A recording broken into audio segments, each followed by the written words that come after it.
According to the allegations in court documents, Judge Hannah Dugan helped Eduardo Flores Ruiz evade immigration agents waiting outside her courtroom. Flores Ruiz was accused of domestic battery. He was also undocumented. The complaint says the judge was heard calling the agent's arrival absurd and escorted Flores Ruiz through a jury door to avoid his arrest. Flores Ruiz was apprehended a short time later. Dugan was taken into custody this morning.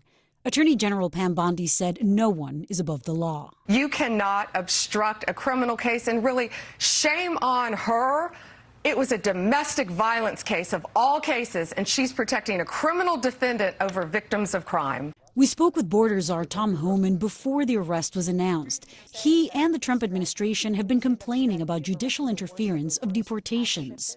We got a lot of, in my opinion, some radical judges who are trying to stop what we're doing. Then you got, NGOs out there, and you got congressional representatives like AOC and the rest of the squad saying they're going to educate people to their constitutional rights, not open the door for ICE. What's wrong with that? Because we all know it's about evading arrest. Don't open your door when ICE comes to your door. You have an order of deportation issued by a federal judge. If you and I ignore that order, we'd be in jail. But you got members of Congress out there saying, you don't have to open the door for ICE.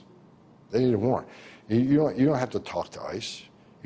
It's just, we all know what the end game is. The end game is, yeah, you can call it educating to constitutional rights.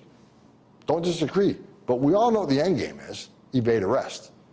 Put off your arrest. So, that is hurting.